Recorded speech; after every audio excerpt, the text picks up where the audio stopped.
हम लोग बिहार में जो 7th फेज शिक्षक बहाली होना है वर्ष 2023 में, और इसका एग्ज़ाम जो है यह बीपीएससी जो है कंडक्ट करवाएगा। बीपीएससी के माध्यम से जो है इसका एग्ज़ाम कंडक्ट करवाया जाएगा। अभी हाल ही में बीपीएससी के द्वारा इसका सिलेबस भी जारी कर दिया गया है। तो फ्रेंड्स, जो आपका ठीक सिलेबस है उसी पर आधारित हम लोग महत्वपूर्ण प्रश्नों को इस वीडियो में कवर करेंगे। जीके जीएस का जो सेक्शन है वो सभी कैटेगरी में है, प्राइमरी, सेकेंडरी, हायर सेकेंडरी सभी में है। और देखिए, आप अगर चैनल पर पहली बार विजिट कर रहे हैं तो चैनल को सब्सक्राइब जरूर कर लीजिएगा, और जो बेल आइकन है, घंटी का निशान है, उसको जरूर दबा लीजिएगा। देखिए, सामान्य अध्ययन, चलिए स्टार्ट करते हैं। पहले प्लीज वीडियो को लाइक करिएगा। पहला प्रश्न है कि बिहार पर बख्तियार खिलजी के हमले का पहला विवरण प्राप्त हुआ। अगर आप आंसर जानते हैं तो आप आंसर कमेंट में देकर के बताते चलेंगे। देखिए, ध्यान दीजिएगा, बख्तियार खिलजी जो था यह मोहम्मद गोरी का दास था। किसका दास था? तो मोहम्मद गोरी का। बख्तियार खिलजी ने नालंदा एवं विक्रमशिला बिहार को नष्ट कर दिया था और उदंतपुरी पर कब्जा कर लिया था। अगर प्रश्न पूछा जाए आपसे कि नालंदा एवं विक्रमशिला बिहार को नष्ट किसने किया था, किसने उसको तहस नहस किया था, तो आपको याद रखना है बख्तियार खिलजी। बख्तियार खिलजी किसका गुलाम था? तो मोहम्मद गोरी का गुलाम था। मोहम्मद गोरी का यह दास था। और देखिए, राइट आंसर इसका ऑप्शन नंबर बी हो जाएगा। तबकात ए नासिरी से जो है बिहार पर बख्तियार खिलजी के हमले का पहला विवरण प्राप्त हुआ है।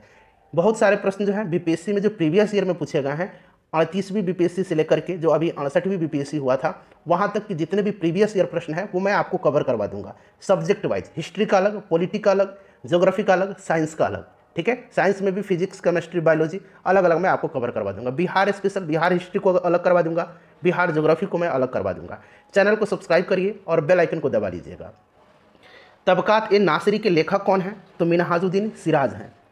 तारीख हिंद के लेखक कौन है? तो तारीख हिंद के लेखक हैं अल बरूनी। ताज उल मासिर के लेखक कौन है? तो हसन निजामी। ठीक है, और तारीख मुबारक शाही के लेखक कौन है? तो इसको लिखा है याहया बिन अहमद सरहिंदी। तो ये सभी पॉइंट्स आप ध्यान रखेंगे। दूसरा प्रश्न देखिएगा, बिहार सोशलिस्ट पार्टी कब गठित हुई थी? बिहार सोशलिस्ट पार्टी कब गठित हुई थी? देखिए फ्रेंड्स, वर्ष 1931 में, 1931 में गंगा शरण सिंह, जयप्रकाश नारायण, फूलन प्रसाद वर्मा, अब्दुल बारी, राहुल संकृत्यायन तथा अंबिका सिन्हा द्वारा बिहार सोशलिस्ट पार्टी की स्थापना के लिए एक समूह बनाया गया। और इसमें अन्य सदस्य में रामवृक्ष बेनीपुरी, योगेंद्र शुक्ल, कर्पूरी ठाकुर और बसावन सिंह, इन सब लोग थे। तो 1931 जो होगा इसका राइट आंसर हो जाएगा। अगर आपसे पूछा जाए बिहार सोशलिस्ट पार्टी की विधिवत स्थापना कब हुई थी, तो आपको याद रखना है 1934 में। ठीक है, 1934 में पटना में आचार्य नरेंद्र देव की अध्यक्षता में बिहार सोशलिस्ट पार्टी की विधिवत स्थापना हुई थी, और इसके सचिव जयप्रकाश नारायण थे। अगर आपसे सोशलिस्ट पार्टी की गठित कब हुई थी, तो 1931 में। विधिवत स्थापना पूछेगा तो 1934 में। इसके बाद देखिएगा कि इनमें से किसने बिहार में पहले कांग्रेस मंत्री सभा का नेतृत्व किया था। यहाँ पर देखिएगा कांग्रेस शब्द लगा हुआ है। अगर आपसे प्रश्न इस तरह पूछता है कि बिहार में 1937 में गठित प्रथम भारतीय मंत्रिमंडल का नेतृत्व किसने किया था, तब मोहम्मद यूनिस होता। लेकिन यहाँ पर पहले कांग्रेस मंत्री सभा का गठन नेतृत्व किसने किया था, तो राइट आंसर हो जाएगा आपका doctor Shri Krishna Singh. Option number यहाँ पर डी जो होगा राइट आंसर हो जाएगा। ये बिहार के पहले मुख्यमंत्री थे। नेक्स्ट क्वेश्चन कर लेंगे कि बिहार का अधिकांश क्षेत्र आच्छादित है, किस प्रकार की मिट्टी से आच्छादित है? तो बिहार का अधिकांश क्षेत्र जो है फ्रेंड्स, ये आच्छादित है कछारी मिट्टी से। गंगा और उसकी सहायक नदियों के अपवाह वाले क्षेत्र से संबंधित है यह, और कछारी मिट्टी या जलोढ़ मिट्टी कहेंगे इसको, कछारी इसका राइट आंसर हो जाएगा। वीडियो के लास्ट में आप लोग अपना अपना स्कोर जरूर कमेंट करके बताइएगा। थोड़ा सा मैं छोटा कर देता हूं ताकि प्रश्न आपको और स्पष्ट दिखाई दे। देखिए, प्रश्न पढ़ेंगे कि ब्रिटिश सरकार ने कंपनी के कार्यों में हस्तक्षेप किया और 1773 ईस्वी में एक अधिनियम पारित किया, जिसका नाम क्या था? तो देखिए, इसका जो नाम था, इसका नाम था, राइट आंसर क्या हो जाएगा? Regulating act. हिंदी में इसको नियामक अधिनियम कहेंगे। ठीक है, नियामक अधिनियम कहेंगे, रेगुलेटिंग एक्ट कहेंगे। इस अधिनियम ने बंगाल की गवर्नर वारेन हेस्टिंग्स को बंगाल का गवर्नर जनरल बना दिया और मद्रास और बंबई प्रेसिडेंसी को बंगाल के अधीन सम्मिलित कर दिया। तो option number A right answer हो जाएगा। चलिए, उसके बाद देखिएगा, सभी सब्जेक्ट जितने भी प्रीवियस ईयर में प्रश्न पूछे गए हैं बीपीएससी में, उनको मैं कवर करवा दूंगा आपको, और अच्छी खासी तैयारी यहाँ पर कराई जाएगी। चैनल से आप लोग जुड़ जाइए।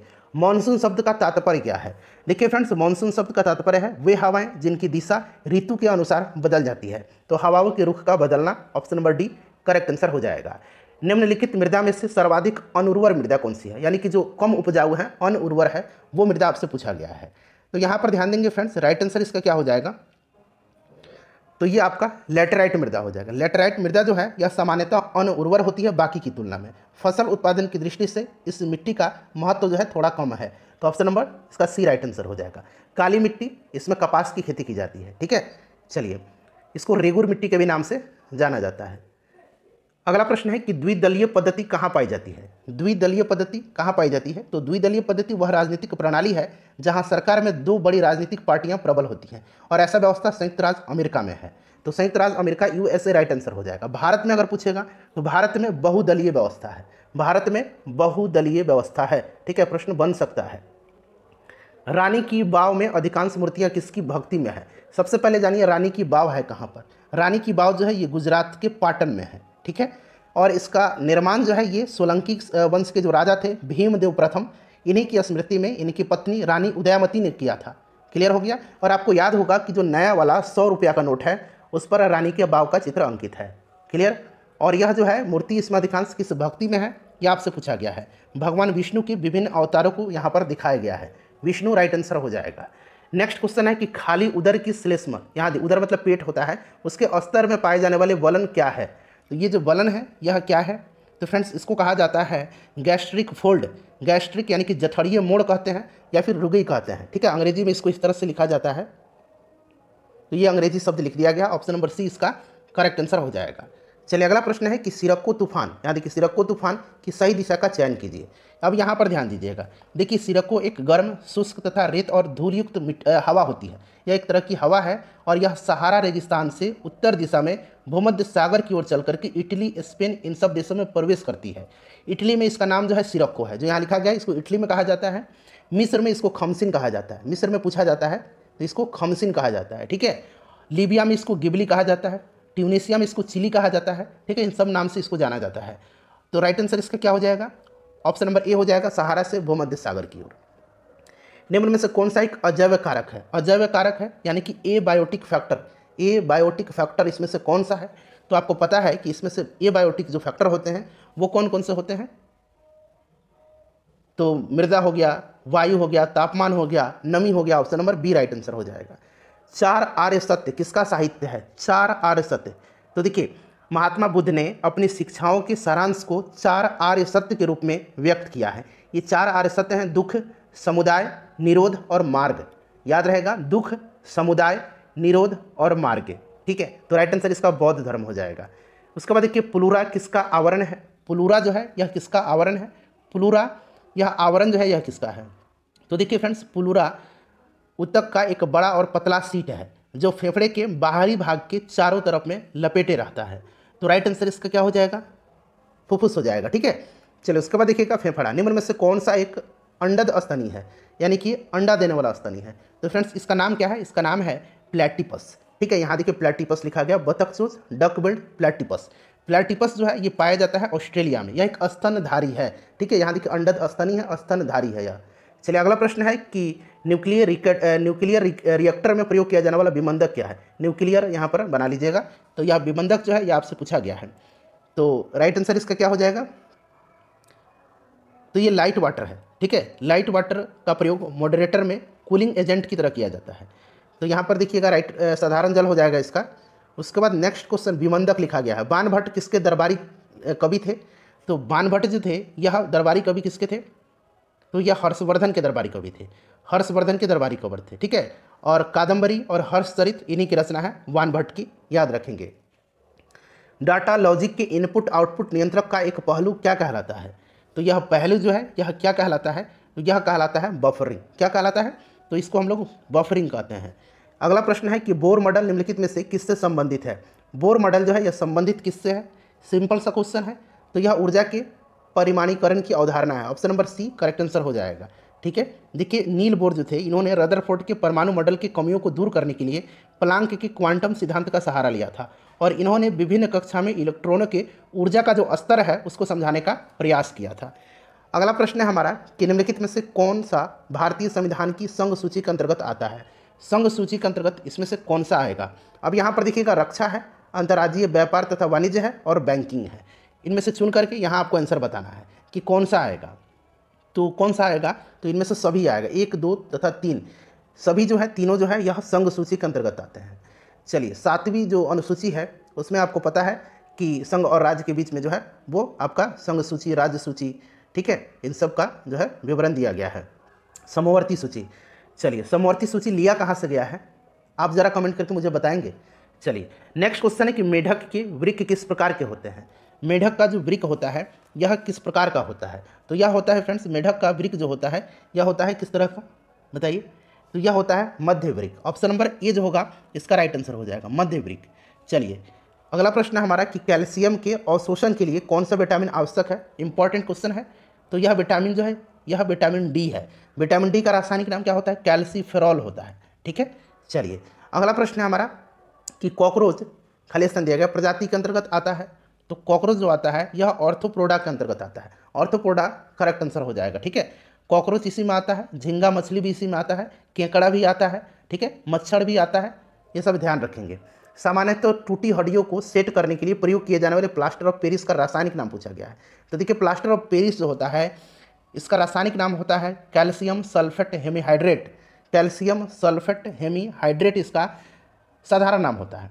और यहाँ पर रासायनिक नाम जो होगा ये आपका इसमें से हो जाएगा कैल्शियम सल्फेट। ठीक है, चलिए कैल्शियम सल्फेट हेमीहाइड्रेट होता है। चलिए अगला प्रश्न है कि हमारे देश में वन महोत्सव दिवस जो है कब मनाया जाता है? तो यहाँ ध्यान देने की बात है, देखिए यह जो मनाया जाता है यह जुलाई के प्रथम सप्ताह में 1 जुलाई से लेकर के 7 जुलाई तक मनाया जाता है। तो यहाँ पर 1 जुलाई दिया गया है। उसके बाद देखिए कुनैन की औषधि किसके प्राप्त होती है, किससे प्राप्त होती है? तो ये सिनकोना के पौधे से। मलेरिया में इस्तेमाल किया जाता है। सिख खालसा सेना किसके शासनकाल के तहत बनाई गई थी? अब यहाँ खालसा सेना है, एक खालसा पंथ आपने सुना होगा। खालसा पंथ की स्थापना जो है 1699 में सिखों के जो फ्रेंड्स 10वें गुरु थे गुरु गोविंद सिंह, इन्होंने किया था। गुरु गोविंद सिंह का जन्म 1666 में पटना में हुआ था, इसको भी ध्यान रखेंगे। यहाँ खालसा सेना जो है यह बनाई गई थी रंजीत सिंह के समय में। टेलीफोन का आविष्कार किस दशक में हुआ था? टेलीफोन का आविष्कार जो है यह किस दशक में हुआ था, यह आपसे पूछा गया है। बताइए राइट आंसर इसका क्या हो जाएगा? तो देखिए फ्रेंड्स 1875 में टेलीफोन का आविष्कार हुआ था। राइट आंसर यहाँ पर आपका 1870 हो जाएगा। ऑप्शन नंबर यहाँ पर 1870 के दशक में यहाँ पूछा गया है, तो ये दशक में हो जाएगा। ठीक है, अलेक्जेंडर ग्राहम बेल ने इसका आविष्कार किया था। चलिए उसके बाद नेक्स्ट क्वेश्चन है हमारा कि चिपको आंदोलन निम्न में से किससे संबंधित है?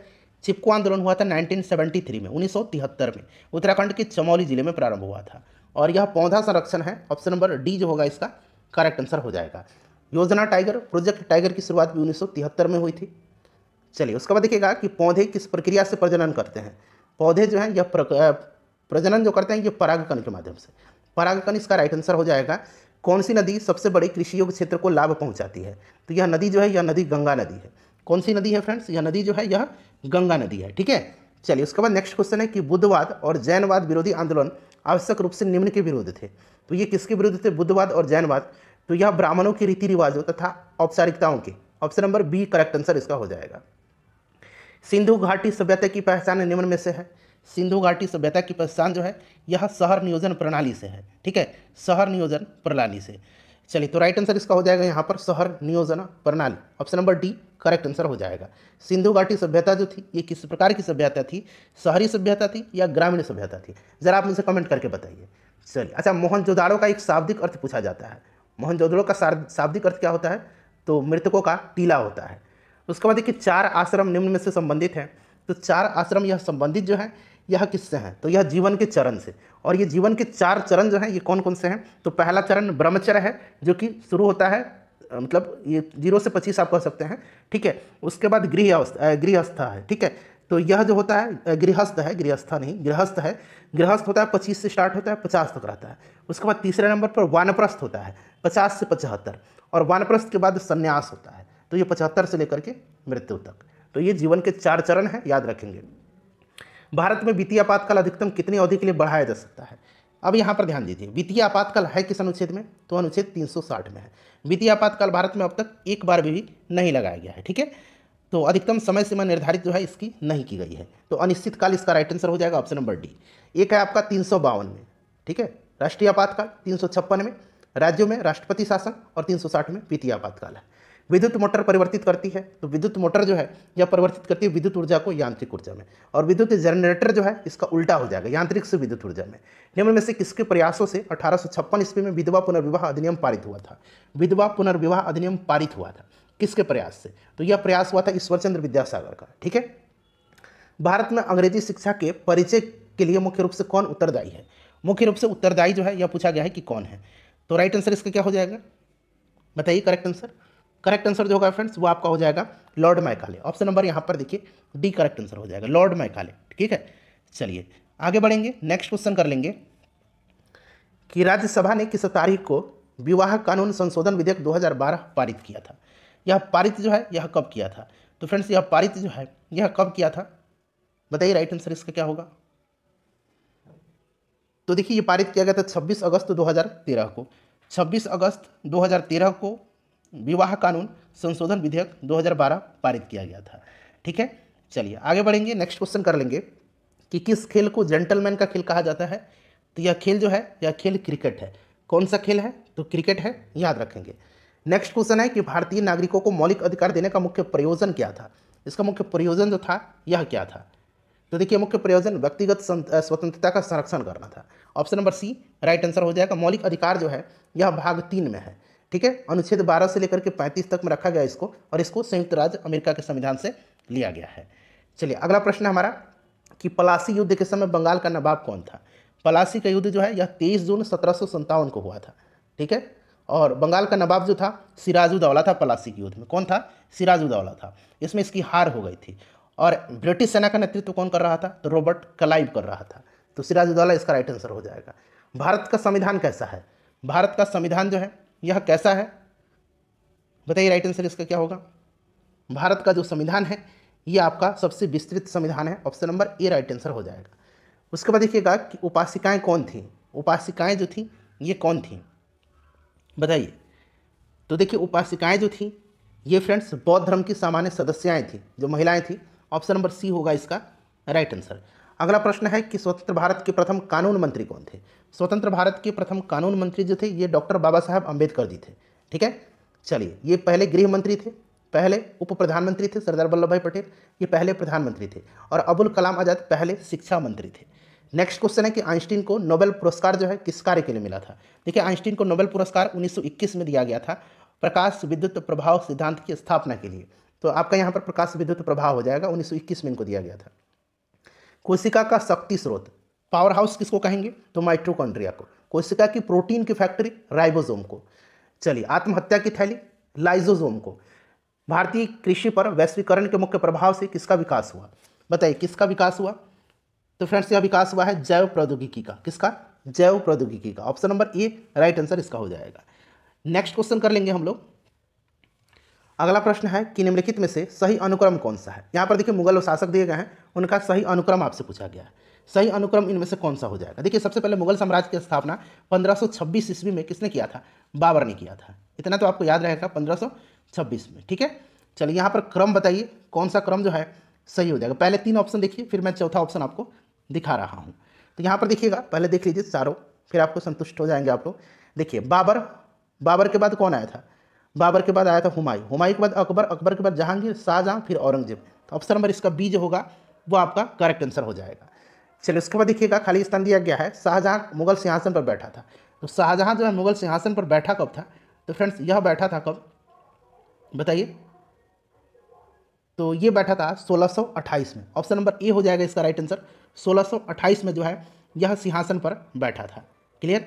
चलिए नेक्स्ट क्वेश्चन है हमारा कि गुप्त साम्राज्य का वास्तविक संस्थापक किसे माना जाता है। वैसे गुप्त साम्राज्य की संस्थापना जो है यह श्रीगुप्त ने किया था, और वास्तविक संस्थापक चंद्रगुप्त प्रथम को माना जाता है। ठीक है, लेकिन इसका वास्तविक संस्थापक इसी को माना जाता है, लेकिन स्थापना इसकी श्रीगुप्त ने किया था।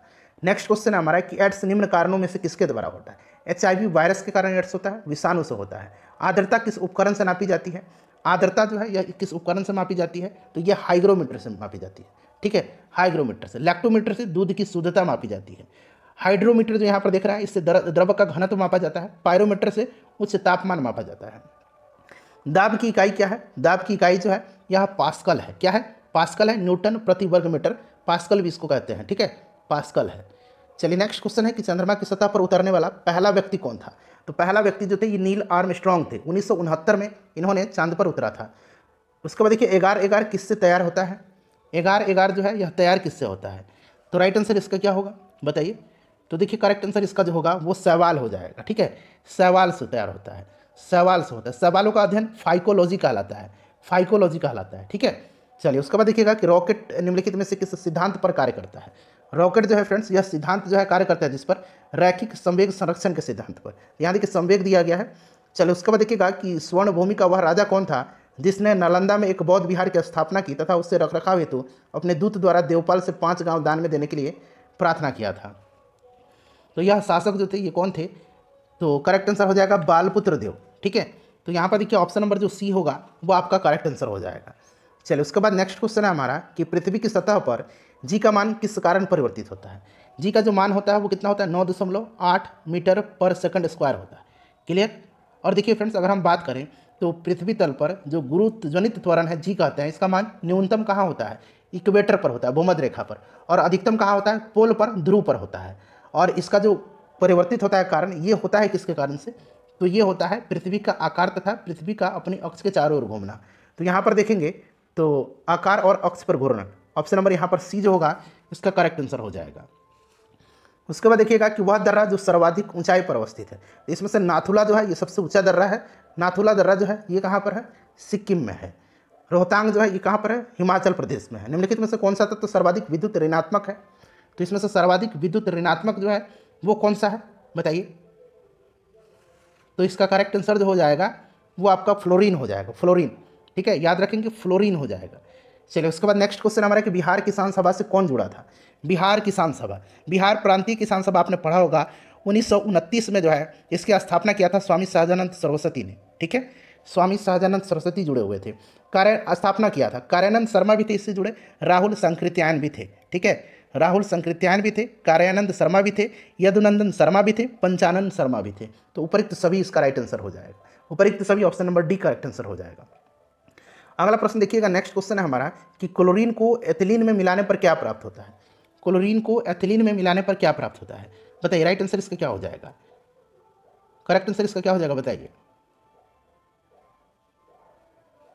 बताइए राइट आंसर, जल्दी से बताना है आपको। आंसर जानते हैं तो आप कमेंट करके बताते चलिए। तो देखिए करेक्ट आंसर जो होगा फ्रेंड्स वो आपका यहाँ पर हो जाएगा एथिल क्लोराइड, एथिलीन क्लोराइड। ठीक है, एथिलीन क्लोराइड।